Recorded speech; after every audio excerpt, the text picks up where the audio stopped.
السلام عليكم المشاهدين، مرحبا بكم معنا في فيديو جديد. غادي ندير واحد الكيكه اقتصاديه وسهله في نفس الوقت، مقادير مبسطه. عندنا 2 معالق ديال النشا، وعندنا بيضه واحده، كاس الليمون، كاس لاروب ديال السنيده، كاس لاروب ديال الزيت، 2 خمارات، وواحد المعلقه ديال الخميره، واحد القشره ديال البرتقال، ورشيشات الملحه. بسم الله. غادي نديرو البيضه هي الاولى في هذا الخلاط ديال المولينيكس.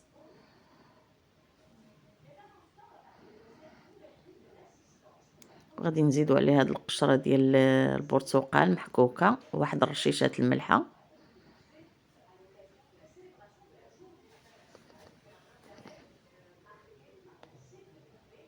غنديرو كاس لاروب ديال السنيده، اللي بغى الحلاوه يزيد الحلاوه على حسب الذوق.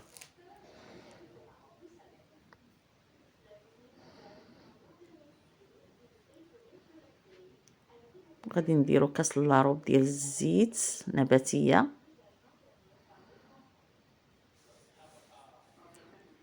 وغنديرو كاس ديال البرتقال معصر ومصفي،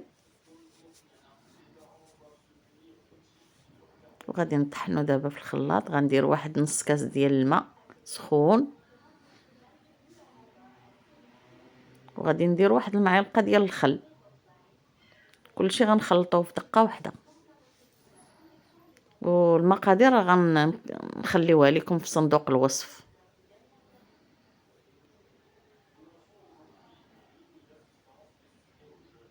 وغادي نخلطو دابا بالفوي. غنديرو الكاس الاول ديال الطحين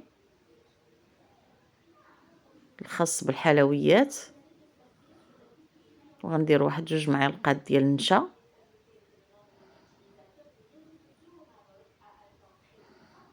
نديرو الكاس الثاني، وغنديرو هاد 2 معالق ديال النشا،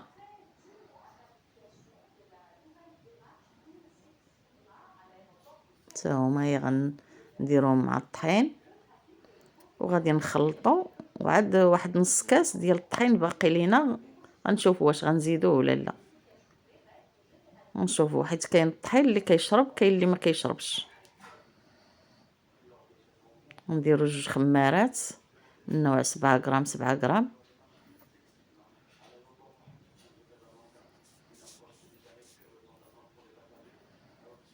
بحال هكا غنغربلوهم باش ما يكونوش فيهم دوك الحبيبات.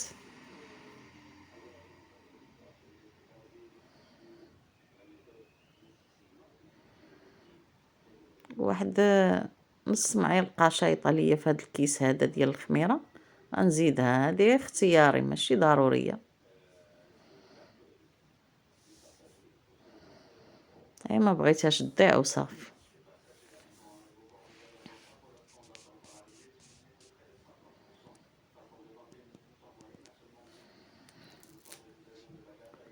غادي نخلطو دابا بهذا الطراب اليدوي حتى تنسجم لينا العناصر كامله مع بعضياتها.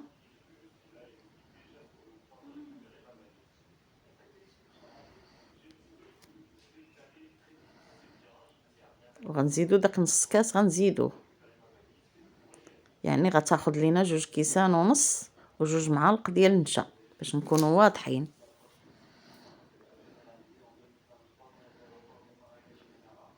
2 كيسان ونص و2 معالق ديال النشا. كنعاود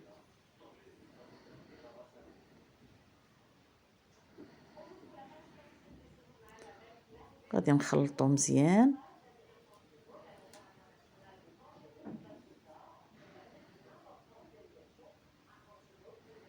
وغادي الطاوه اللي غنخويو فيها هاد الخليط هذا غندهنوها بالزبده ونغبروها بالطحين، وراه القطر ديالها 27 على 33. المهم الا كان قل ولا كثر ماشي مشكل. دابا ها هي ملي كتكتبوا فيها شي حرف ما يهبطش لكم دغيا، صافي هذاك هو القوام. دابا راه دايرين الفران ديالنا كيسخن على عافيه مجهده، وملي غنبغيو نطرحوا فيه الطاوه ديالنا غادي نقصوا عليه العافيه، غنديروها متوسطه باش طيب لينا من الداخل ومن برا. غنخويوها هكايا في هاد الطاوه، نهزو يدينا الفوق وغنساويوها بشي معالق هكايا من كاع الجوانب، نقادوها ايوا غنطرحوها في الفران وغنقصوا عليه العافيه، نخليوها طيب على المال، ولكن يكون الفران سخون مزيان. دابا ها هي كيفاش خرجت، ها هي تحمرات، غندهنوها بالمربى ديال الفريز وغنزوقوها بالكوك وبالكاوكاو اونكاسي، وها هي واجده بالصحه والراحه. وما تبخلوش علينا باللايكات ديالكم، الله يحفظكم ومع السلامه. غنقطعوها ونشوفوا مع كيفاش جات.